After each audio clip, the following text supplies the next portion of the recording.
Hello, people. Jesus.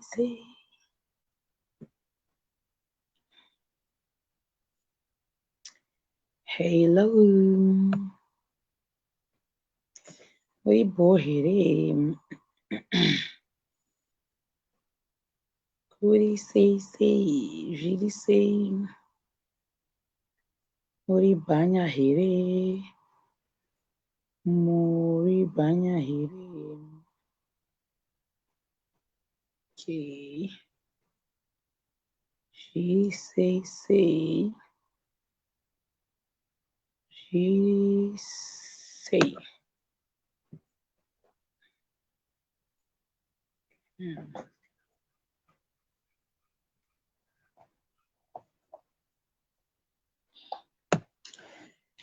Kuri boy nhasi ndaifanira kuita kuma5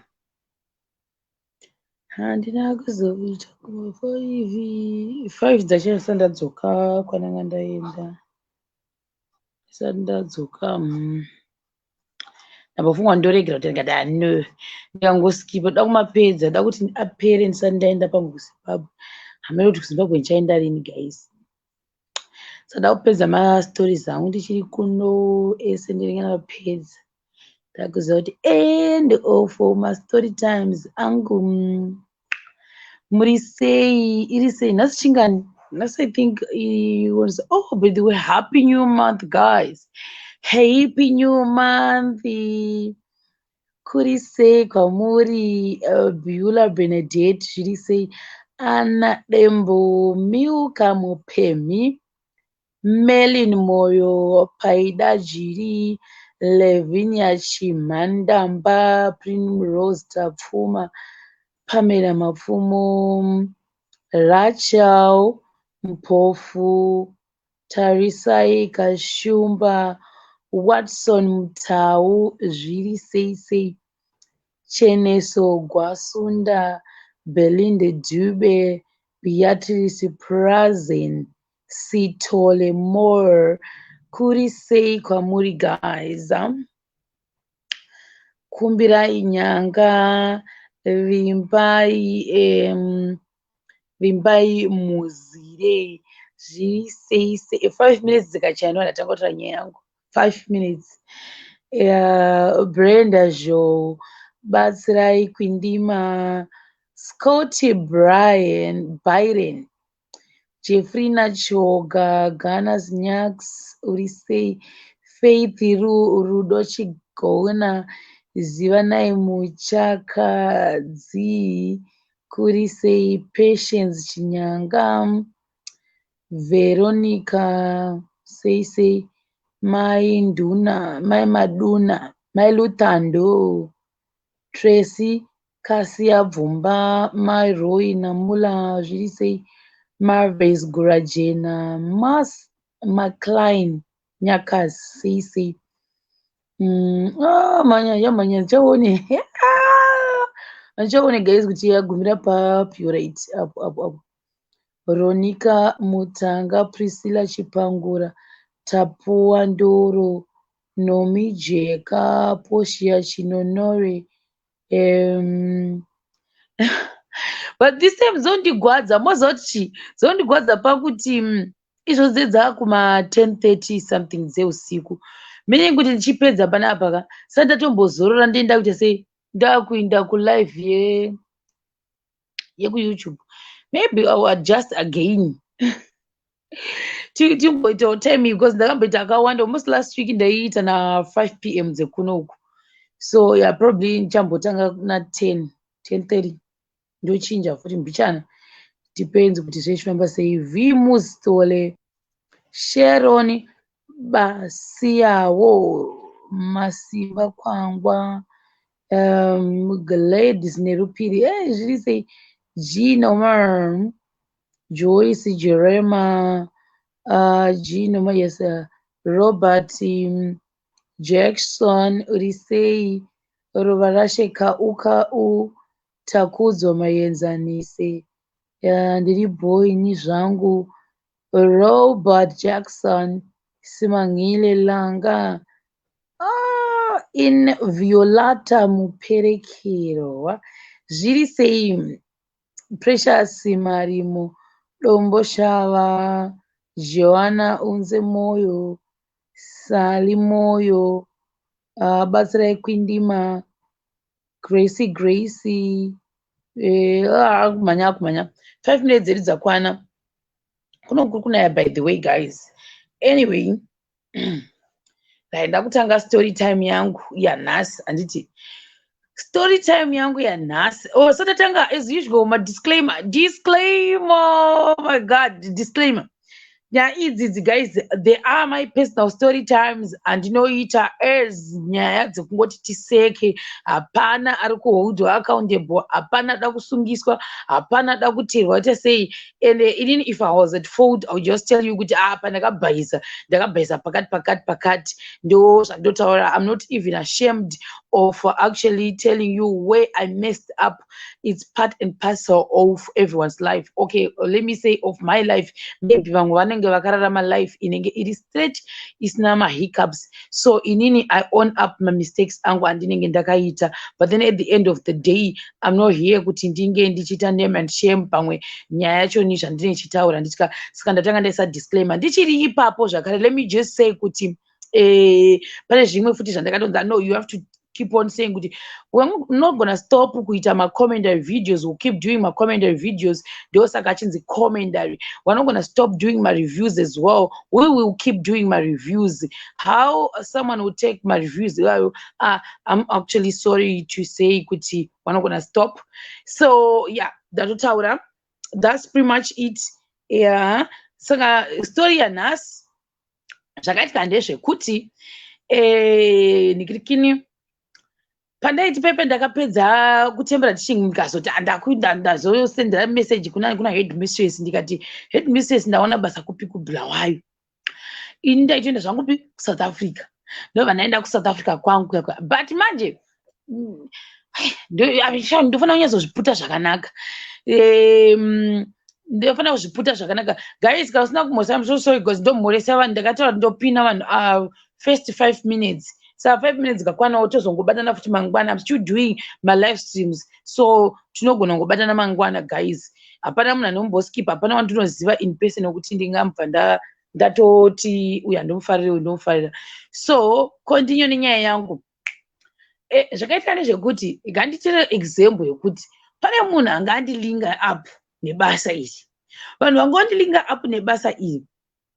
Procedure waifana kumbotanga waita sei wainzi unombondoyereswa. Ndo yanga iri procedure yemunhu wanga nekambani iyi.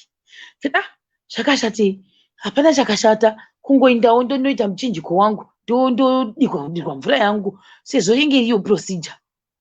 Ndainda kuya tandodirwa mvura for I think quite 7 days eri uchidirwa mvura dziya uchita kuti uinde kubasa kuti munhu muridzi wekambani aida kuti ndo zvaaida. No problem. Tati salary mari zvikani salary 5,000 10,000 rands. Ndibva ndatanga kugara pasi. 10,000 rands is a lot of money guys. Ndikatanga kufungwa kuti 10,000 rands ndinotanga kureiza maybe mari yangu, maybe within a year ndatotenga mota. Asikari mota. Akuna munhu asikari mota. Ndikatanga kuti ndatotenga mota, ndinda kutota zvakati. Imi ndadero pepe ndati ndawandirwa basa. Thank you Jesus. Ndaita namato yaya idiwa atainda kuya kundoyereswa.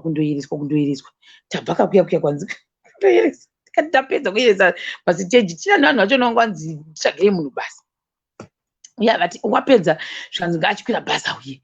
Ndobva ndati alright, ndapuwa nhamba dzekuzofona futi totara nemunhu atodavira zvakanaka. Kwaitova thingi ndaifana kunoita secretary pakambani iyo yemagonyeti. Ndingakoniwo kuita kuti hello good morning, hello good afternoon. Ndingakoniwo kuita izvozvo nekunyora mazita anenge achidiwa. Ndotonokwanisa kunoita izvozvo. Tainda kuya ndatokwira bhazi rangu ndatanga kuenda kuJoni. Ndini uyu ndakananga nitara. Ndakanga kuJoni, ndasvika kuJoni kuya. Makusese ndakutoona kuti atikita kutosvika paParkStation apo. Ndobva ndatanga kufona. Ndatanga kufonera vanhu vaya. vakatanga vadavira foni kusvikanzi hello ndikati ndini yekirashi ndasvika mujobheki apa ndakasvika pamesina actually ndakatombowa fona ndikati ndasvika pamesina zvanziona ndinozotifonera wakusvika kani no problem taakufona pepe tichiri mubhazika taakufona ndikati taakusvika paparkstation ndikutoona ndinonga tasawa neti about 20 to 30 minutes dzekuti tisvike paparkstation zvikanzi right unondifonera ipapo takutoti pasara 5 minutes kani masvika here ndakusvika paparkstation asi I think vanhu vaigara kukrugerstorm kana kuti pakape krugerstorm nekucampton park ndofunga ndo kwavaigara asi ndasina kupuwa adress ndandapuwa phone number dzekuti ndonichita tichitaura navo imi ndasvika paparkstation paipai ndakufona ndikati ndagara paparkstation pamberi pebhazi rekwapioneer ranga riri easy ka ndagara pamberi pechii pamabhenji pamberi pebhazi rekwapioneer paipai ndagara imi ndikuda kuti ndichifonera vanhu ndafonera vanhu Jesus Christ munhu achadaviri foni munhu wadzima foni chakungoti the number you have dialed is not available here the number kana kungototi yotodzima hauchadavirwi Jesus bhozi vanga pekutanga pangu ndanzi ndosvika within 20 minutes ndatosvika munhu ungauya 7 8 9 10 11 around ndakangogara ndikati zvekupataka kana zvinotoita ndifunga ndikatotora bhasi ndodzokera kuZimbabwe saka ndakatokwanisa kutoita oro ndotomera kuhama dzangu dzandinenge ndichizazi munomu ndinondiita sei ndakule vangu vanoita sei vanogara munomu but vanga vari student vazoewayo but adi ndafonera kule vayabva ndaudza kule ndikanyasa kuvaudza zvakanaka kuti ndadzimirwa foni tanzi uya kubasa uku vanje vari kuZimbabwe vayo vanga ndaiereswa navo vaive ndakuvafonera ndikati imi fonereiwo zvemunhu zvikanzi tavafonera vati vari kuuya gara ipapo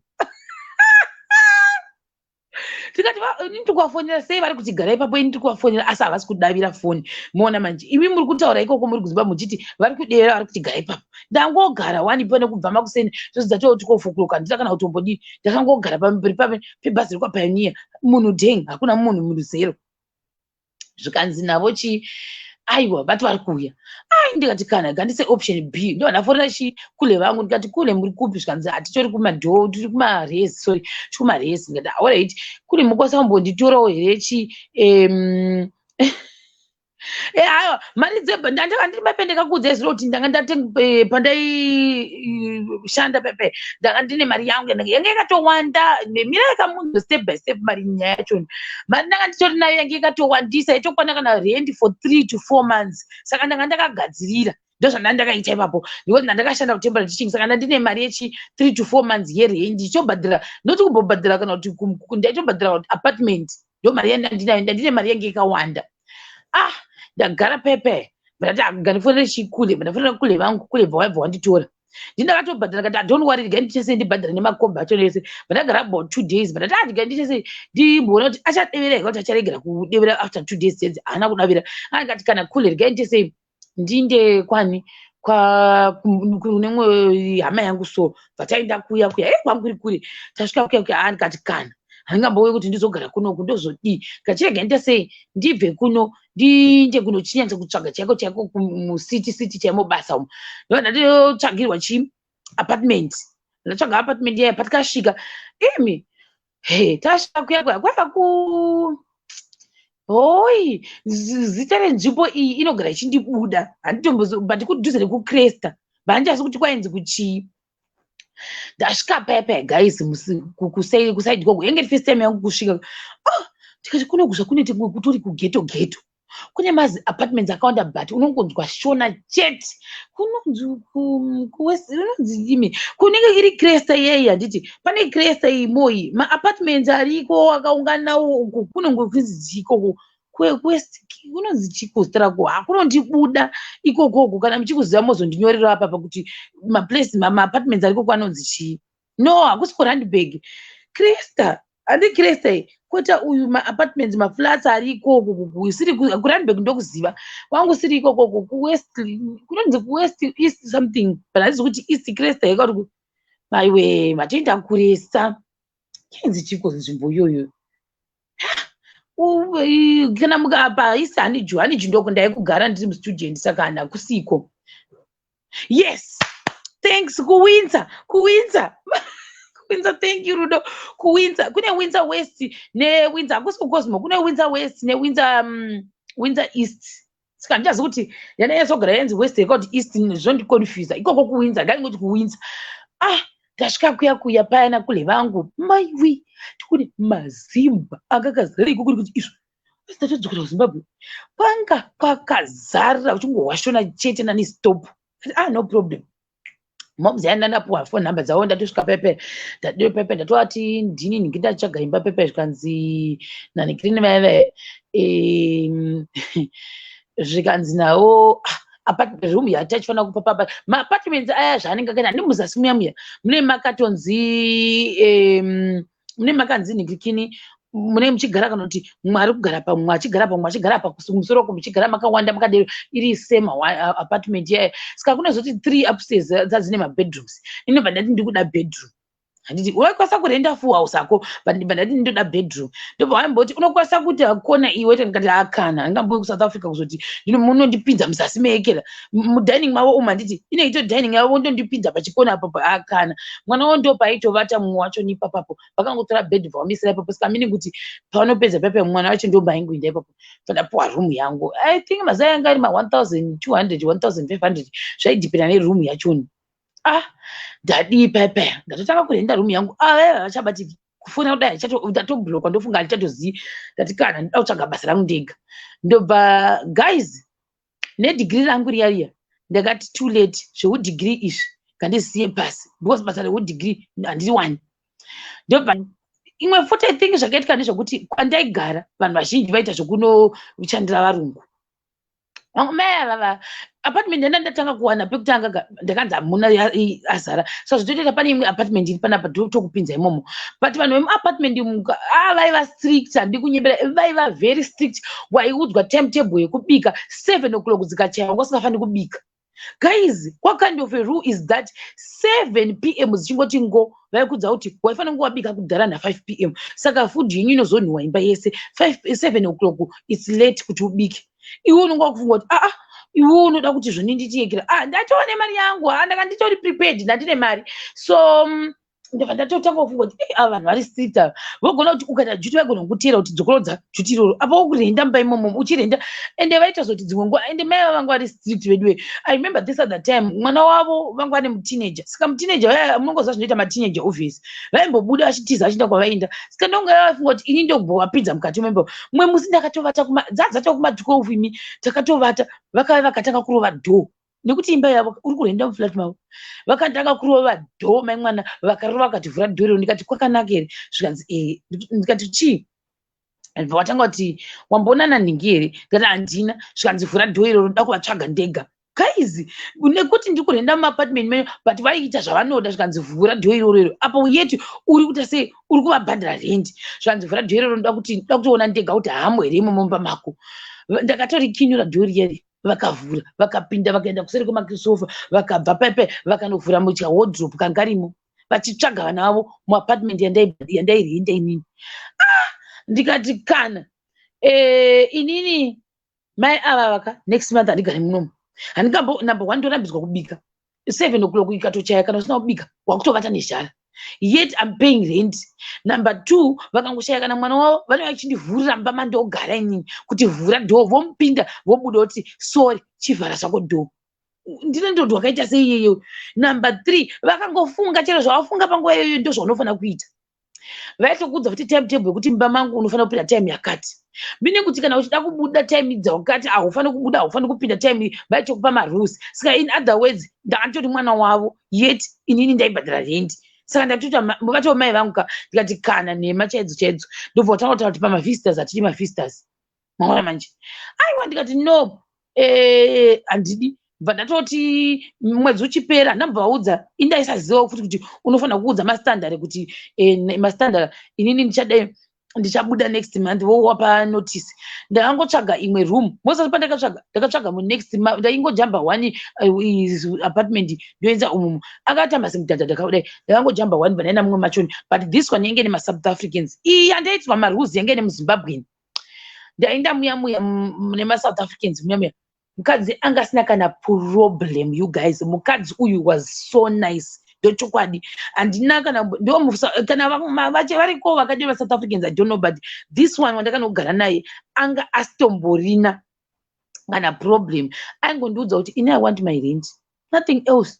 Ukangondipa rent yangu hatimbonetsane. Ukaunza visitors, I don't care. Boss ndandadzidza kako ukaunza visitors, even duty racho dzimwe nguva kuti audi here kuti ndikubhadhara unditiro duty, anga ari right isingamboiti. The only issue ndeyekuti I think murume wake aigara nemagame, saka murume wake itori ipapo vaigara chamapatika zvavo ipapapo pauyu maSouth Africans vese. Saka murume wake manje zvaakabva aisaita akaunza girlfriend mumwe musi vachita pati yavo. Mukadzi undofunga angambobata zita regirlfriend rekutoziva kuti iyi ndio girlfriend yemurume wangu. Vachita pati yavo semaSouth Africans pepe vari mupabuya muya. Pakaita drama indirimo vaitondiudza kuti, and she was very respectful. Aitonyatsondiudza Sharon asine pati. Saka toda kutojoina unotijoina kana usingadi unongorega is fine, but angori kuudzawo kuti tine pati. muSouth African yanga ari bho apedza kudero memwana uyu girlfriend yemurume wacho bva uya papati pepe achita kunge friend akangosvika muSouth African yendobva asvika akamuti kwi amuti chikono zvangu nepawindo because this time ndada kugara ndasingachadi room yepakati yanga isina mhepo ndaida yepanhingirikini yaiva nehwindo apa ndasana nemubhedha ndadii pepe apa ida kutonyatsa kukudzayo real life yandakararama ndichihasela ndiri muZimbabwe kuSouth Africa. That's what I did inini. Ndadero pepe first month ndatopi second month ka ndiri kubhadhara futi rent, atinda basa but mari ndanayo ndabhadhara futi rent yangu food yangu zvese storyboard ndatotenga kapoto kangu pepe ndakutota sei ndakutanga kutobika food yangu downstairs, but with this landlord wechi2 ndaitogara madiro aGeorgina hapana ekuudza kuti don't do this kana kuti dzokolodzesa duty kana kuti sei anga ari boss ngamboiti achondibvunza kuti uda kutombozoona kana TV neni here ona ndozvaaita muSouth African iyoyo ndichitoenda out tese kutomboenda out tese ndozvataita. Then manje tabva pana uyu kauyu ndazoita sei pepe ndobva ndazonzi nemamwe mazimba andaitamba nawo mai vanga vambotsvagira apartment ndobva watoti Sharon handitotsvaga basa yanga after New Year kana handitotsvaga basa but zvaunoita manje takutonotsvaga chero romumba kana uchida unorida here ndikati zvikanzi handinini mai abva watanga kunondiita sei kunondiudza kuti ndo zvatinoita kana nditsvaga basa taiinda muspam yamuya unosiya wanyora zita rako kuti zita nefone number unosiya kawanyora zita kuti Sharon Chipomanjira nefone number. Pane department remamaids, pane vanhu vanoita zvegardening, pane vanhu wakawandisa into kunonamirawo zita rangu pepe namaid. Pane zvipepa vedu vadikura nema kwete zvipepa wanika zvinenge zvakaturikidzana. Saka iwo zvaunoita manje ukasvika pepe woga ukanyora zita rako kuti Sharon Chipomanjira nefone number unotora nhingirikini riya wondonamira pamusoro pemamwe wonyatsa kuminyatsota sei wonyatsa kunhingirikina kundoisa chipepa chako pamusoro pemamwe kuti ukadzokera futi ukaona chatsikirirwa unonoisa futi woisa kana kuti more than 5 zvipepa ndozvawaisa ipapo. Wabva apapo waenda futi mashopu ese aibvumidzwa kuisa izvozvo kutsvaga mamaids. Takatogara mumwe musi pepe mai vangu andienda ndo vakatanga kuwana chibasa kumurungu wavo vakatopiwa masofa vaipiwa zvinhu mai vavo. Saka zvaidhipenda kuti murungu wako kundoshandira une mwoyo wakanaka sei. Mai vakatoshandira murungu aivapa maledha sofa nekuti hanzi rafunuka vakapiwa seti yese vakashati vomaita sei vomatengesera vakaita sei ledha. Inini wandakazowana haya ropa rangu ndire huku zvokwadi ndakazobonerwa mumwe musi after a week apa pazvinoita Satani ndafonerwa same day nevava varungu same day ndafonerwa neimwe inonzi consultant vanoita zveku vanonzi kuita sei vanoita zvekukosenda vandifonera but kunzvimbo yaitaurwa kwaiva kure akaita 3 days achindifonera achindibhega kuti huya tikuite training. But manje ndozobvunza vanhu kuti nei mukokaita sei kanzi iwe ukunoshandwa necommission lese ukafonera vanhu ivavo vanhu vafonera vakasauya kana kuti ukasatekwasa kutiresewa unobhadharwa according kumaclients akwanisa kuti sei kubhadhara zvinhu zvachoni. Saka unogona kupedza mwedzi wese uchishanda usingapuwe kana kobo.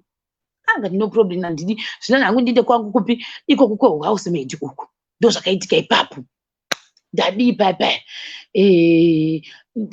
ndafonerwa zvikanzi uya pakreste pepe pane kumwe kunonzi ndagarisa kuSouth Africa zvekusouth Africa ndakuti ndichikangamwa like a restaurant kunana McDonald's yaingoti McDonald's chikanzi uya kuya ndainda kuya kuMcDonald's ndakandosvika paine 3 girls vachitointerviewa vamwe ngari kumberi kwangu vachipinda vachitomukarumu gavaya vava ndimwe wangu angobhuka karumu kako ndainda pepe ndanodi ndaitwa interview ndakatoleza ndichinzika iwe what's your name ndikataudza kuti my name is Sharon Chipamanjera ndatotaura age yangu zvikanzisaka iwe une experience yehumaid indakanyatsoita chokwadi no I've never worked as a maid but I would love to learn kana mukandidzidzisa ndizvo zvandakavaita zvinzi okay so iwe une maqualifications api ndikati ndine degree ndikaudza chokwadi ndikati ndine degree akati degree zvanzirei ndataura zvanzoedza kubva ndataura zvinzi saka iwe kutsvaga basa rehumaid why ndikati hakuna mabasa zvanzi yeah that's true mabasa akunetsa akutanga kutondiudzawo ivo zvavo kuti inini unotoziva ndakatodivorca ndina divorced, my sister is also divorced, so now inini ndine vana 2 one kacho kakari kadika kachiri kachechecheche then nemumwe wachoni anga ato about grade 3 then sister yake iri divorced yeah one wacho anga ari kuhigh school the other 2 anga ari kuprimary kati no problem zvikanzisaka it means kuti unongochisara nevana vedu inini ndakafunga kuti vachanditora kutanga kugara neni kumbako zvikanzi navo unfortunately hatikwanisi kuita sei kutora chigara kwedu because kutori neamwe vanhu vari kugara ikoko like vakomana vanoita zvokuita zvegardening plus ndofunga nesecurity saka vanoda kugara nevakomana pamba pavo kakoteji kaivako then ndobva watonditi unogara kubva ndavaudza zvikanzi toya tizokutora inini pekutanga ndakanzi toya tizokutora nemota every day no problem masweet for nothing handaipromiswa kai first day zvikanzisaka da kutokuita sei ndakuenda kumba chazokuzotora kuma5 ndo ndichikutora woona patogara ndikati no problem ndadipa ndasvika kumba ndatofonirwa kuma5 ndasitorwa nemurungu paapartment kuti ndandofunga akaona kuti kunogara musikana ina ngambokwanisi kuenda everyday ndinomutora ikoko nokuti paizinge pakazara pamberi pacho pegedhi apo vanenge vachitengesa mavheji vanenge vachitengesa zvavanenge vachitengesa vanenge vachitengesa everything pamberi pemagedhi ndo zvazvinenge zvakaita ikoko angoya first day bvandidzosa manhiri acho mangwana acho bvatoti vatanga kutonditi mina ndikutaridze kuti unofamba sei from kumba kwako kuya ukoko hachandiudzi zvakanaka kuti shamwani kumaraini kwenyu ndatya kuzodzoka kufuti handiti ndichiri ipapo ka mwe musai remember this other day pakamboita zvokupfurwa pfuti nepfutika kuti katozofoona mumwe musi ropa rakazara pamashopusi pepe hambini kuti vanga vashudhana kuninyaya yechiye zvinodhaka izvozvi here kana kuti kudi but pakashudhana vanhu vakatanza kuti hanzi manaijimbo aipfurana nemapurisa pakato mumwe achinzi akakuwara mumwe akadzi akabva ashaikira paspoti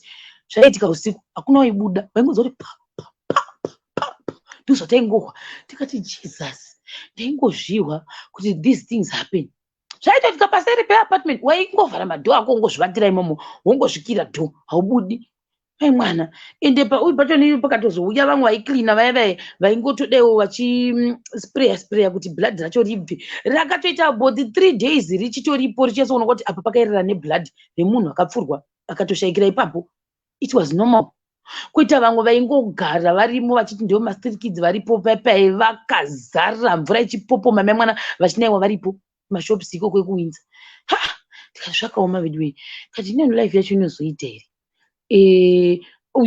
rendi yangu iya ndandinayo 3-4 months yange isati yapera ndawana basa ndaibhadzwa vainditi unoda kuti tikupe after month here kana kuti tokupa peday vanga vakanditi I think about 3,600 for me it was a lot of money because rendi yangu ndikakuti rendi yangu is about 1.2 yekera andirumi ndandazobva kune imwe yaya ndazopinda neimwe ye1,200 ndikati aiwa ndopinda imomo ndogara zvangu imomo mandakubhadzwa mari yangu iya peday ndikati saka nyangwe mwedzi ukangopera ndinenge ndingori nerendi ndinenge ndichine iyaya yandakasevha iyaya saka bho futi no problem ndadiro pepe but chekwadi chiripo ndechekuti veduwe kwandaibva uku manje gwidza racho rairwadza ndaizopedza kuti gwidza riya rekukwira kudai chakaita chikomo makumbo angu azvimba ndisingachagoni saka gaya kuti ndaita everyday izvozvo apa manje salary yendakazonatsotanga kumuka ndikati no this salary haisi kuenderana nezvandiri kuita full house ine about 10 rooms number 2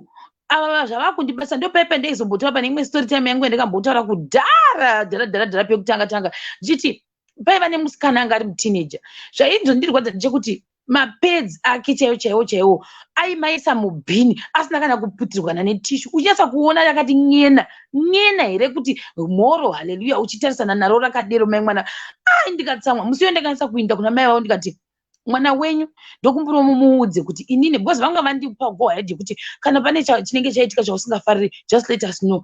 I didn't like it. Handingakwanisi kubata ropa remumwe mwana musikana teenager wakakura kutopedza form 6 ndondotora inini ndindokokota kudai. So ndikasiya zvirimo ndikanoudza mai acho ndikati ndokumbura muudze mwana wenyu kuti inini hangu personally zvekubata pedi remumwe musikana I can't.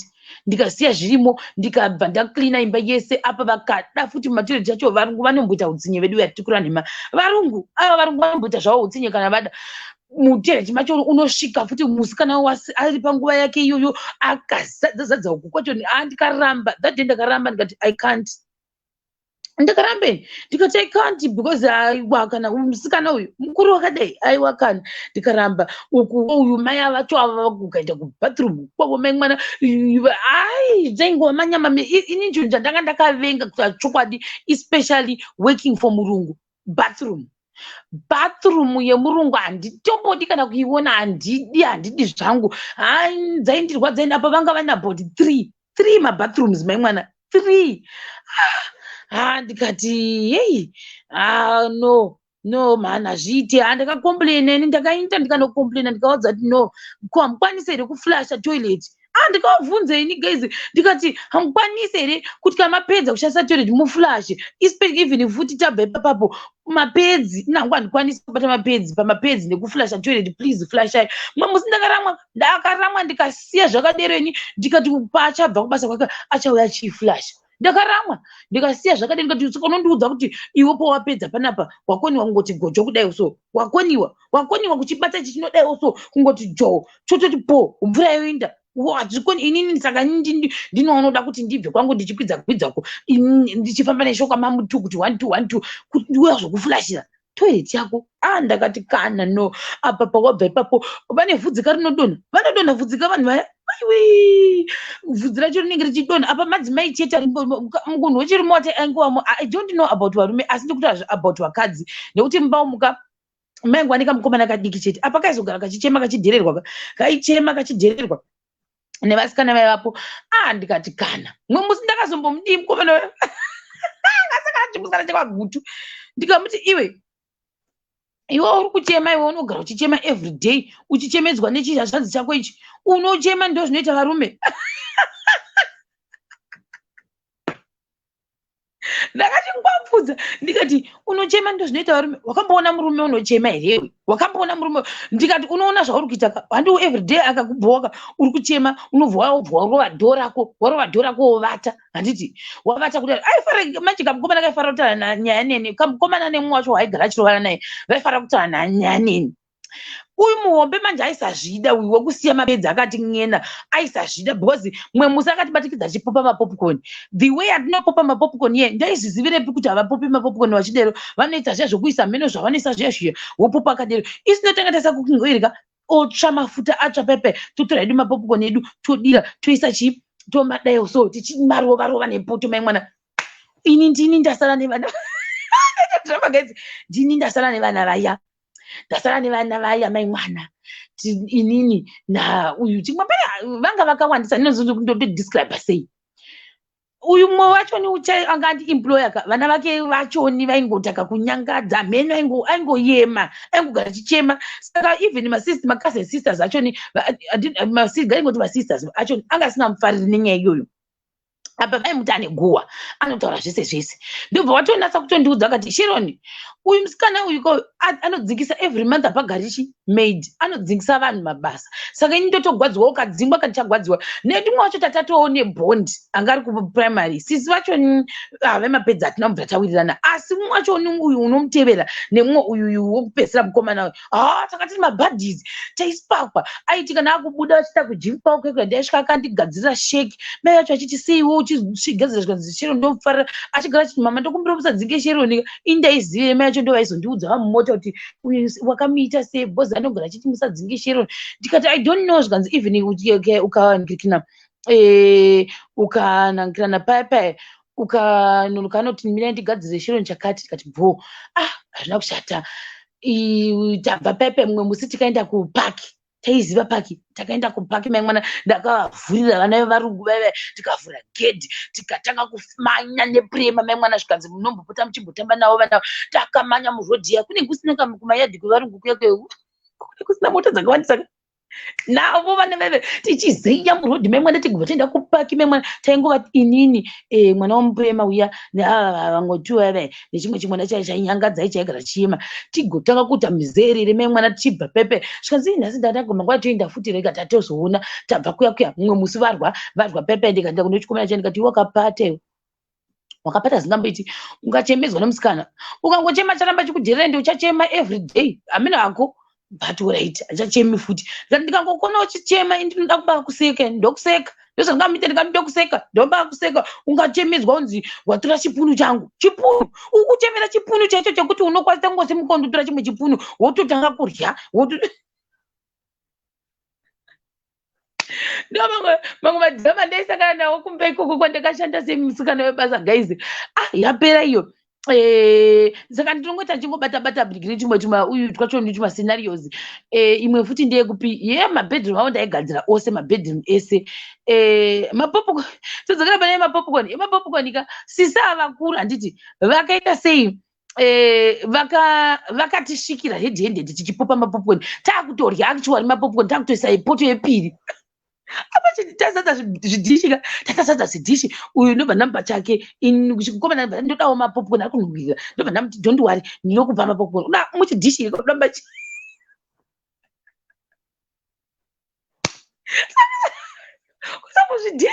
muzvidhishi tichimapopa ndikanzi nayo musikana ndoda kuti chisi undibatsire undidzidzise kuti unopopa sei ndikati don't worry ndikati ngatigeze poto tageza poto yega apa sisa havapo vabuda pashi neshamwa dzavo kwamhene kwavanga vaenda ndikumudzidzisa musikana uya taisa ndikati chidira mafuta wadira ega apa vase zvavanoita kavarungu vaive ndikati mira apore apisa pepe ndikati tsizi mastofu adzima pepe ainge apisisa kangonhuhwa apa anonhuhwa imba yeseka futa rinotokubatisa chete rinonhuhwa ndikati chitora mapopcorn cheese aisa pepe ndikati chivhara chitanga kuita sei kuita uchirova uchidzosa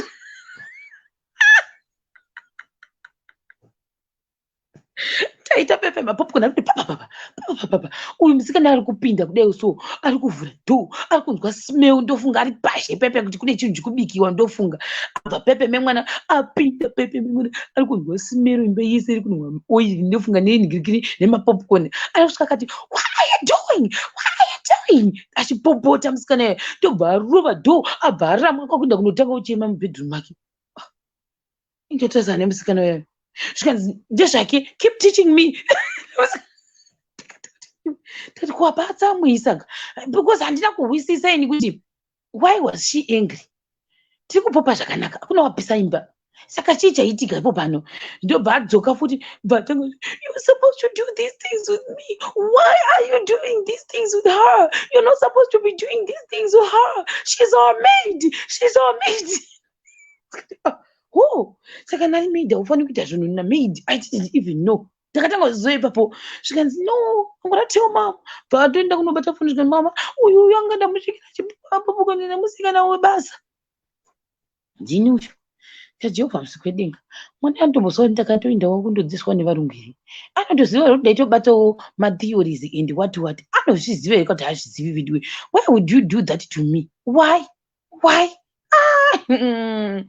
taderwa pepe mapopcorn aya wabvuta wadii musikana aya vataka kunetsana uya kati mapopcorn angu ndinomarya bheta ndigotukwa ka1 bheta ndizotukwa ka1 nekuti yekera pane kuti uzondiekera kudayo nekuti ivo vanga vasingaisi like I said ini ndo mapopcorn atiaitira mapopcorn ivo havapopi vachidero vanopopa neimwe zhira yavo uye ava ndofunga kuti da varyi zvinhu zvine munyu mapopcorn aya isinesa munyu indokubva ndaisa munyu wangu munyu ndaisa chikanzi wapari kudya salt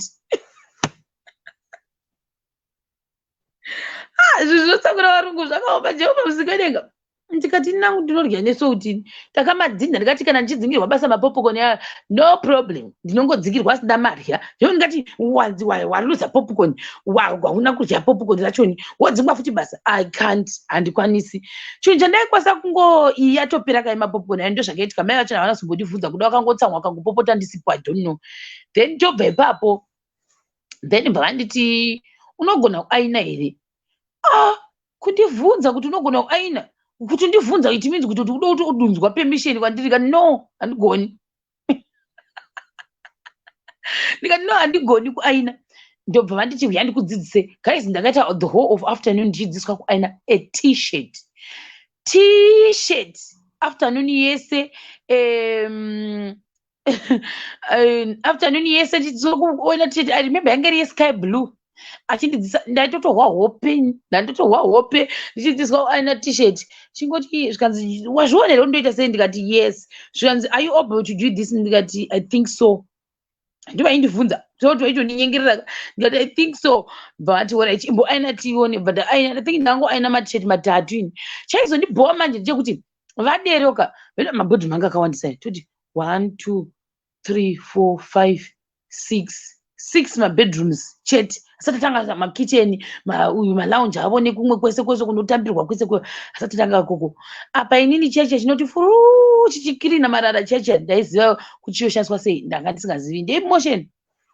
Brother yangu ari panapa ndandisingazivi kuti chinoshandiswa sei. Bva vandidzisa ndakaziva zvakawanda. Chichiita noise chichiita ruzha. Apa chaizoti chikazara marara vanga vandidzisa kuti unochivhura sei paikira pamarara paipai wobvisa marara. Ndakazvikangamwa ini ndaingoridza chakadero kungoti vanzi kuti ndaita sei ndahufa. Chikangoti chichiinda chidero. That's it. Akutomeka sure kuti ndatora kabhurumu ndati dai ndabva kuya chigaya kuti uri kugadzira 6 beds every day. Ndo ranga riri basa rero. Then mapedza vaikudza kuti matoyi anenge akazara kamba koma iyo vacuum cleaner. Then uku kuti waisvika mukitchen makitchen evarungu havasi makitchen kitoko hatisi to kitchen unit mazi kitchen waiti ukatasa divi waipera simba, ukatasa kusaidi kune stove waipera mungu. Kupera mungu kuti ndio zvandaita ipapo. Vadero paipai ndaingoshingirira vanga vambondidzisa kuti unoisa muklina wati riya ndakazvikoniwa ini. Dzimwe nguva vaisvika vakaita mandiro imomo moti unozotora wosukurudza zvinenge zvaikira zvezvo wopukuta woita sei wonhankirana woisa worongedza. Vanga vandiudza chese kuti type yemaclay plates aya maspuna anogara umu. Ndikati no problem. Zvacho kuda ndaingoposhera zvakadirira ndichatozivi vedwe zvakandiwandira ni munhu ari 1 ndasinambozvijaira futi ukuwo kwanogona kuudza kuti hembe dzangu dzinenge hembe dziri kunzi hembe wozodzibusa muwashing machine udzinhanikeka. Handisi hembe dzamunofungiraka mabhuruku awo ndio hembe dzangu dzinenge dziri muyekera imomo veduwe. Basikiti rinenge rakazara kudai usura unondosenga kudai wotanga kutonanika. Ini ndaitora chiplastic andi vanenge vasipo. Ndakatanga ndatasa makamera. The first thing ndandotaura kana ndisingareshi kana kazobatwa nekamera mumwe gore kandaita musika ndaita zvandoita ndinenge ndabatwa nekamera because handazviona. The first thing that I do chatakadzidza criminology. Vanhu vanoitwa incriminate nenyaya yekuti panenge pane evidence kapo uri kuonekwa kamera iri zozozo yakauzima. Saka ndotasanga ndatasa kamera. Do we have cameras in this house? Ndotasa makona ese kona normally futi especially futi kunoda kuzwa kuti kamera inozoswa mabosins api. Wona manje ndatasa kamera pepe ndatasa kamera no cameras in this house. Tasa kugedika noti gedika hapana kamera but kamera yaitozoshanda ikamera pamwe chiposo ndo kamera ishanda iyo. Kamera yange isingambofi yakandizuma kugarden uko akana mai mwana. Ndobva ndadi pepe ndotora maplastic angu ndotora zvibhurukwa zvavo zviya gaya kuti vanhu vangani vandiri kutaura nezvavavo 3 4 5 6 7 vanhu vachikadzi 1 mukomana. Uchitora mabhuku ako ese uchiinda imomo uchinonanika pazviwaya zvavo zviya womadzosa. Dzimwe yagona kuti aina. Ndikati no I can't iron. Ndaitowanika ustable ndikanaiti wanako so then ningirikini yabi ndo imwe yandaiita problem nayo. Neimwe yandakazoita dambudzo nayo ipapo ndakaramba guys. Ndakaramba guys. Ndaiti ndikaenda makusend pepe ndodzoka ndinenge sikachagoni. Musana unongopisa nekukotama uchishanda chete. Hauzorori unozorora chitisi. Dzimwe nguva ndaizobatwa nehope pakuda kunoti fidha mwana pepe ndaibatwa nehope taimbovata 2 minutes. Apa manje zvinonetsa varunguka. Anenge ari hidheri kuda vaitondiona handizivi. Ndo bachi chaindinyangadza chekuti murungu uyu aingoti akagaragara 2 minutes atodzoka. Uri udzokei waenda kubasa uko uri kungodzoka after 2 minutes dzega atodzoka after 3 minutes dzega atodzoka hausi kutomboshanda iwe it means wangoenda kunomakisa register wakutodzoka ari kungodzoka every minute wona kudai da kundi observe I don't know yapera pepe fast forward wazodii mwe musi vaitsvaga chikwama chemwana wake iye wanga kandihaya chaichai chikwama ichi ndofunga chaiva ne200 rands mwana uya akatanga ngoti mama patakatama chibva kumba kwedu kwatagara nadhidhi chikwama changu chinenge chakadonhera pazvinhu zviri mumba umu mumba I think ndo raiva guest house amene rainge zirumu ziguru gayai guys kuti property yevarunguka harisi sofa rega zvikanzi naye chikwama changu chakadonhera imomo mwana waye everyday achidira chiti mama ndida kuti chikwama changu chitsvagwe nani neni chikwama chacho handichizivi chanainzi tsvaga pandakanovhura dhori yari yakwainzi tsvagai chikwama Jesus Christ mumba imomo ungosingakwanisi kana kufamba papasina kana pekutsika because manga makazara neproperty vanhu vanotenga property yake yese inge irimomo because yanga angobva nayo paakata divorced yese property yanga irimomo property yanga ashandisa umu kumba kwangu uri kumba kwababa vavo ndokwanga vachigara vari 2 masisters ari divorced ndozvazvaitika imi tikatanga kufunga kuti zvikanzi unofanira kusimudza zvinhu zvese wasimudza zvinhu zvese utsvage chikwama chacho kuti chitsvagwe nhasi ndakangoenda 2 minutes ndikati God why am I suffering ndikaenda ndikati iwe mama wako iwo kuti wachaiwa chiware chako washaiwa rini ndikasaiwa patakatama ndikaenda kuna mai vake ndikati uyayete ashaiwa chikwama chacho akashaiwa rini zvikanzi kare kwacho nini ndakatoenda kunovabvunza ndikasvika muda kuti nditsvage chikwama muimba iri uko zvikanzi tsvaga chikwama icho nabai nhasi paunobva chifanira kunge chawanika voza ndakaita ndakati too late ukandidasiya ndapedza kutsvaira makusenesene mabathroom ndaprinda zvese mibhedha ndaita zvese handitozivi kana ndaigona kuisipredha mibhedha yacho iyaye ndapedza kurya ndapedza kurya futi inini ndaipuhwa chingwa chacha chema50 cents chacha ndo chandaipuhwa chochocho ndonzi one chimilkshake kana zvazonesera ndonzi tii ndaitonzi type yetii yako ndo iyi kumachokolate haubati ikokoko ndaingoti vasimo vese vachibuda ndaimwa chokolate iyoyo izvozvo zvavangadanza kuti ikoko hakusi kwako ndo zvandaimwa izvozvo zvacho zvavaitazve ndiri kufa sedhongi pano ndiri kufa sedhongi ondiudza kuti iwe uchibva kunomanyako ndiwe kufanira kusvika uchimwa chokolate ini ndisamwe chokolate ndomwa masamba hakuna tomwa tese ndaitika ndoti tinomwa tese chete chokolate iyoyo mwe musi futi iwoyo tataenda kuti kumwe musi apa pamusi wadzizvo newechikwama iyoyo ndakangondopinda muzirumu riya ndibva ndatsvaga sofa ndibva ndanovata imomo ndakatombodovata ndokubva ndazopepuka zvangu time mwana wacho akuchema ndokubva ndakazondopepuka ndokubva ndikandachaiwa chikwama chako iwe udze mai vako kuti chikwama ndachitsvaka ndikashaiwa murumu yese hamuna ndandakavata ndirimo ndakavata ini ndakandomuvata ndikati kana tsvakisa chikwama chandingazivi chine 200 rands pamusoro pacho chekuti 200 rands vangongomupa handiti ndikati kana ndabuda muya ndavata pepe ndatora mwana wewe musi futi ndadi mwana kana ndaita kuti tinopedzerana ini ndaisvika chakanzwa pamusoro peekera pechibread bin chavo chacho vachiekera dzimwe ngokona kuti don't use this zvandaibva ndaita singe pavanenge vambobuda vese vachinzi ndambonisa kutraining kana pamasikero avo ndaisvika ndikangodiscover there's something new ndainda kana pasikero pavo kana kutombonozvambarara pamubhedha wavo zve2 minutes ndakapazvambarara pamawhite sheets ipapo ndopazvambarara zvangu ndirimo ndati ndikozongonzi ndakabva kumba kwemurungu ndisina kana mbozvambarara pamubhedha ndaimbozvambarara pamaveve ndobva ndoenda kunozvambarara mumba vaiva nitumasingle beds ndombomupinda ndombomuvata imomo ndobva hapana mubhedha usina kuzvambarara ndakazvambarara yese mutoileti mavo vacho ndainyatsa kumbotogara ndirimo kana kutombotanga kutomboonererwa ndichipindudza maziso angu akashata iwayayo ndiripo pamberi pegirazi maimwana ndichizvinzwa bathroom memurungu kana zvakakwidza ndatombobva netoothbrush yangu ndotombononingirikina ndotombonokweshesa netype yavo yematoothpaste mazino angu ikoko yes aiwa unotondiitisa inini after that munotondiudza kuti mwira mukapu yeplastic kana ngweni mwewo wonzi mwira yekera mwira tii mukapu yeplastic asi mune mamagi musiwo ndakati too late washe nienda ndasirwa apapo uzoyekera uzogasa ndakangotora chibhasikiti chacho vandaisa vananogara muyekera macho ndikati aiwaka mudining mavanodyira munyama macho asana mbomugara munomu. So what should I do?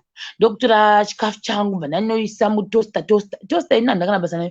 The fact yekuti ndaipiwa marules izvozvo ndaitomabhurekera izvozvo marules iwayo ndokunisa chingwa changu mutosta zvainzi iwe unodya dovi iri haudyi jemu, ndobva ndaisa jemu racho. Ndakanisa jemu racho iroro pachingwa changu. Handisi kutomboridya kana nangana nditoridya pamwe ndichati jemu kuseri uko, dovi kuseri uko, kuseri nekuseri ndoita sandwich iyoyo. Ndapedza ipapo ndozokana mazai zvasikaziti kufurayi manje because ndaizoonekwa ndokutora nini magi yandafunga kuti I think iyi ndio magi dzevakadzi vakuru ava vada kutondishandisa panapa. Ndatora magi iyayo mota yanda ndakutoinzwa even gedhi rairira kana rouya, saka ndaimanya. Saka ndobva ndaita sei, ndobva ndati too late ndokutora ndokuisa chii patebhuru. Ndakagarira maimwana patebhuru pepe ndichidya. Ndakatora makumbo angu kwakumakrosa nepazasi petebhuru, one chair. Ini bva ndagara kuseri uku ndotanga kurya. Abva ndabasa TV. Vanga vambonditi mwana wangu anofanira kumboona makatuni, anoyo cartoon time yake, hameno zvemakatuni time. Ndikati no problem. Ndati mwana wangu anenge achiona achifamba achiyekera ari muchinhu chake chinenge chingoriratira cheche, achifamba achimbodonha. Ndichiti chasimuka zvako, aigona kusimuka because mai vaibatisa. Saka ndati unogona kusimuka, not kuti ndamudonhesa aiwa. Paanenge achifamba pepeka handiyane chinhu chake chaanenge achifamba chachombodonha osimuka ega. Saka ndaiti unogona uyu, unotogona. Todini pepe ndoisa patebhuru. The fact the reason why ndakadero manje kuti ndimbonzoenda patebhuru painawo yekuti vakaninyangadza pakuti mwe musi vaikwanisa kunge vakabvisa chikafu chavo chazuro madeko, chikafu chaiva chamadeko, asi havana kuchibvisa, vakasiya zviripo kuti ndigozoita. Zvanga zvipo zvanga zvakawanda. Ndakabva ndanoti zvese zvanga zviri panapa nemaplates acho ndikunomasuka. Ndamasuka ndo mandiri kuryira nhasi. It means kuti ndo special maplates avo kare, ndo special dzavo. Saka inini ndikufanira kubvisa, ndabvisa ndonokugadzira voryira, ndikuryira muspecial. Ndobva ndagara ndakatanyanga makumbo rimwe uko cheya necheya yangu apa. Ndobva ndaisa patebhuru nefoku zvanga achingoitisa patebhuru pavo. Ndo zvandakavaitira izvozvo mapanga avo nemasipunu zvese. Ndakatora chandakakwanisa kuyekera inonzi ikapu. Ndo zvandakaita ndokutanga kurova chikafu changu ndirimo zvangu muya. Uku zheve iri kuteerera mota, uku zheve iri kumwana wekuti asajima. Mona manje. Saka uku kumuromo nefesi zviri kukonzerera nefudhu ndichienjoya ndiri mukati memba mevarungu. Ndakabata remote, makatuni achitoplaya maimwana achiplaya. Chandisina kukwanisa kuita because swimming pool yavo yepamba ipapo nangodai yanga iripo ndasikagona hangu kuswima, ndigone kuswima, but dai ndaigona kuswima I am 160% sure kuti ndaiswima. Ndaitoswima, ndaitotambira vese vainda, ndongoti puhu, ndoti papapapapapa, ndobuda ndoinda, ndototi done, ndatoswima just like that. Mona manje tese tinorya tese. The fact yekuti wodonditira strictika tinopedzerana. Strictness is very bad. Kana ukatira izvozvo kumamaids handi kurana nema, unochiona unoziva ndamugona ka izvo inema dzako tozoti ukungoti wandigona no problem. Ndongoti alright. Ndikangokuzotida kuti alright ka handisi kuda kuti ndakuteerera ka, it means kuti ndikutoti uri kutondirambidza. Saka iwe ndio unomwira mumagi, ini ndindomwira muplastic ine chinhuwa cheplastic. Saka ndindadi ini handisi munhu. Takatorya tese maimwana, takarya tese mumasofa avo iwaya anenge achinyatso kugara wakata kurya neumambo maimwana. Hauzviwika kuti wakagara pasi musofa, unenge wakata kumura kuti mukati mesofa kudai. Hapana chasina kutesta chiko. Hembe dzavo dzoga ndo dzasina kutesta, kana ndisina kungopfeka. Kana dziri nyaya dzewardrobe ndaivhura dzese, ndangonoti nei makamboita semawardrobe evarungu, ndaivhura ndikadangonotanga kutamba nemaketeni iwaya anenge achinzi kururu. Ndini chandaizokoniwa kuita pamwe futi kuzogeza ndiri kumba kwako. Dai ndaikwanisa kuwana chance ndaimbogeza ndiri mukati memabathroom avo, ndobuda ndageza futi, ndaizviita izvozvo. But makumbo ndaigeza zvangu mubathroom ayo, ndaitombogeza ndotombotasa kuti iro ngerero kugezera mubathroom yemurungu, main room futi, main bathroom.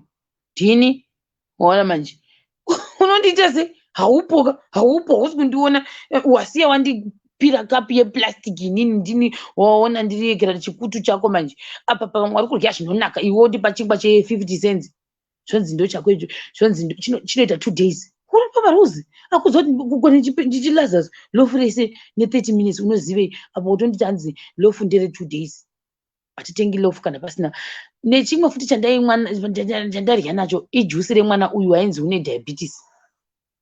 Mwana uyu ndiwo kunditsvagisa chikwama muzirumu ndikati ini ndinoda kutsvagisa chiekera pandakangodiscover kuti food yake ndeiyi ndikati don't worry chakubata cheti pakangovhurwa chigubhu cheuyu ndaimwawo jusi iroro ndaitodirawo nyangwe iri sipi ndaidira sipi iyoyo kungokufikisa chete kuti ukufunga kuti wangwaraka right paanodira pepe chinzi that's my juice ndongoti iri bo juice when's Sharon, can you please hand me over chakati ndomuti alright branda yavaita vaiswera nenana vamwe vacho tu vanga vandifarira saka vaitoti iwi ndo food yake ndoti alright ndobva tasa kuti ndeipi food inoita kuti ndikabvisa mbichana zvioneki sweet haukwanisi kuribvisa mbichana kaswiti kana watorirya watoinda aona manje asi kana iri nigirikini iri uyuyu zvakaita samadhiringi tinogona kudirira mvura unondiita se chidobhuleodzi nyangwe inge isinganaki ndaida ngofikisa munozere guys kana ukamboita maid you understand what I'm telling you guys, you definitely understand. Unmozere kuti unogona kungotora spray chaiyo yemapete kungokufikisa boss unoziva zvandoita ndogona kungotanga ngofirita kudai so kungokufikisa chete ndikushaya ndokufikisira papi handiti ndotanga kuspraya kudai so kungospraya kana ngonospraya pazhe kungokufikisa zvinoitika zvinoitika unondidii kana ndikanospraya maruva nemushonga wamapete unondiita se hapana zvaunondiita ndo revenge yangu because iwo ukutondimistrita kaiwo ndononzi maltreatment saka ndogona ngokuita chinhu chokungoti inini mwoyo wangu ufarewo ndogona kuda paya liquid yavo chaiyo vaitoda kusvika zvokunditsunyirira kuti yekera paya unoreva nhema wonzi liquid yaende ngumudza kuti yapera su liquid yachoni kana andita zvokunditsunyirira ndaisashandisa ndomudza kuti because nezuro wakanditi ishandisa so saka ndichaziva kuti uda undiite sei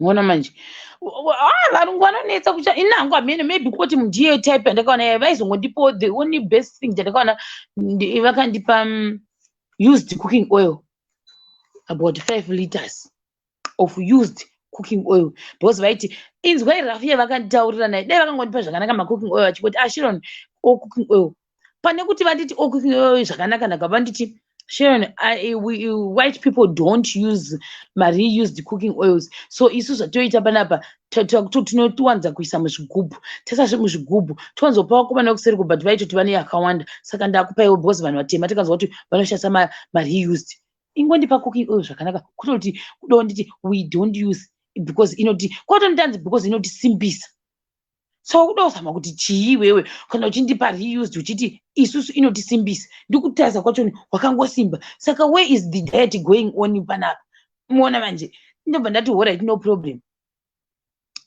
ndakangotora ndaitotora chitombonoshiyana nevana vakadzi vataigara navo kumaraini kwedu chitotora tichitoenda kusvika mumwe musi achaziva kuti chakaitika kuti vakandidzinga kudzinga basa I'm not gonna lie to you ndakadzingwa ndakatoti petoda kuekera I think nhau yekuti ndakanonoka zingamboiti guys makumbo angu aigwadza handida kuzoti ndaikwira gomo like pandainikirina kwacho paigwadza makumbo angu aitombozvimba dzimwe nguva because saka musiyo ndakatotadza kana kumuka ndaigwadziwa ini ndobva ndangozoshingirira ndakatozosvikako kuma 8 aifanira ndasvika kuma7 ndikasvika kuma8 ndikasvika akandibudira kwakuti mamusikana aindifarira achichema akasvika achichema zvikanzi hanzi mari yako yese wakashandira neimwe yandachafanira kukupa end of this month hazvichaiti kuti urambe uchishanda panapa ndikati alright bo ngandipewo maCV angu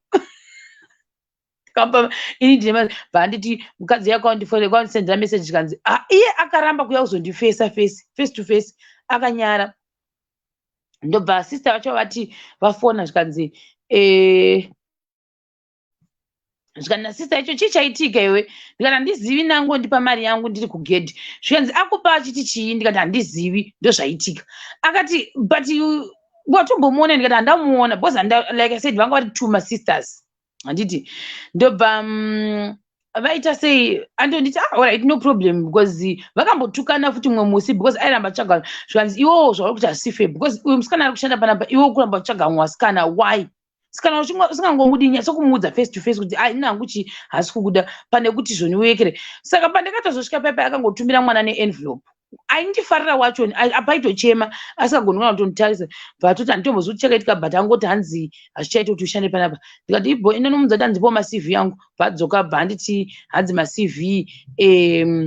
macv chi ako ana mama wangu mwana wesister yake sika sister yacho zvakazonetsana pakuti anga kunditi akupa mari ndiani ndikati mwana wenyu mimi vasisi vahombe ndo vaita sei vandipa mari zvikanzi atuma mwana wangu kuti iwo akudzinge saka atotuma mwana wangu kuti akudzinge basa ndikati izvozvo mozopedzerana ndobati uda ndiwezokuonera ndikati no thank you ndotsvaga kumwe ndobva ndagara paipai ndoda kuzotanga kufonera chii ndobva ndatodzingwa basa rangu reumaid handazomboda kudzokera futi kunoita maid zvakabva zvaita sei zvazvitanga ngondibhowa kuti handingaramba chingoshandisa basa rekuti ndinge chikiriniswa zvinhu zvevanhu zvine mari opa ndidi bva ndaita sei bva ndatogara paipai ndati ndoita sei bva ndatotanga kutsvaga rimwe kuti nditange kutsvaga kuyako kune munhu uya aiita sei ambe ngachitifonera rekukosenda hana kuzodavira saka nhasi ndokusiyirai panapa kuti ndakazodzingwa basa rangu reumaid riya ndanonoka zvangu kunonoka ndakanonoka zashuwa zvimwe zvo handizozivi but akangonditi wanonoka ndozvakangondiudza saka ndakatidzingwa zvakanakisisa chaizvo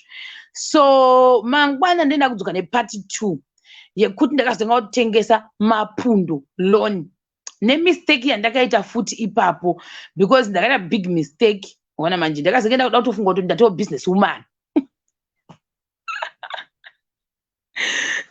ndatoo business woman I can actually call people kuti vauye vati business neni. That was the worst mistake I made in my life. Ndakadzidzawo zvakawanda ipapo and I'm actually happy kuti nevanhu vachona ndakaita nawo mabharangizha vachoniwa I was too good atori boss ngatomboite pandakaita zvema t-shirts some of them anotonikirina akatotenga even two machine kutosupporta we are good but ndakadzidza I learned a big lesson kuti when you're doing this business azvichayo kuti ndikangofunga nhasi kuti ndauda kutengesa ma-eyelashes emazeda akanzi makuru aya it means kuti ndatoo millionaire it means kuti ndane chi it means kuti inini ndakutofamba nevhushi ona ma-ideas anogona kuexpire musoro ma-ideas anogona kuti ayekere akaiswa musoro muka paunonomaisa kudaiwo soo muaction anogona kusabudirira ndozvandakadzidzawo ipapo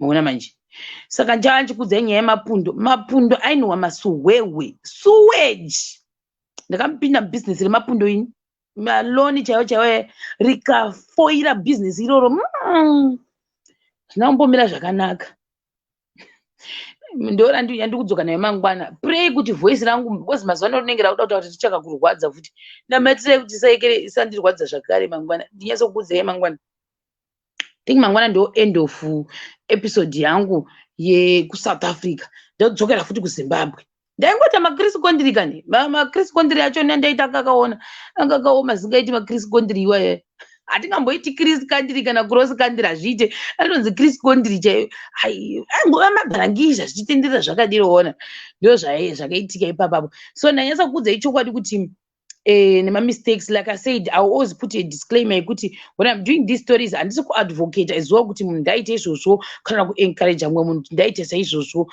no ndingokuudzaiwo chi zvandakasangana nazvo nema-mistakes angu chete but yeloni manjeka muchaseka zvenyu yeloni yo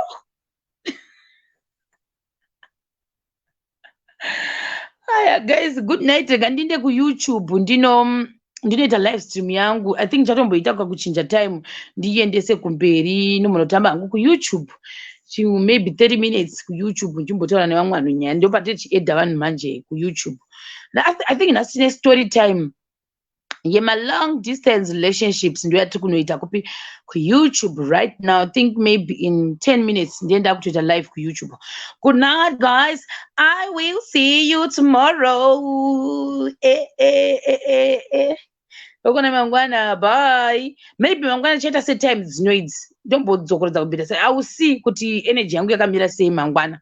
Munongondiona ndinoisa reminder 1 hour before maybe ndoisa pa uyu. Saka ndakwenda koikana ndasine story time, ndatosvika ndasine story time yemwe munhu ari yake ne story time yake experience yema long distance. Kweso uko kunokuchakuudza inini dzangu kunoku ndinawo ma story acho niyo, but nhasi kuYouTube tikumbona unonzwa yemumwe ari kuda kuita yake story time. Bye guys, bye bye, see you.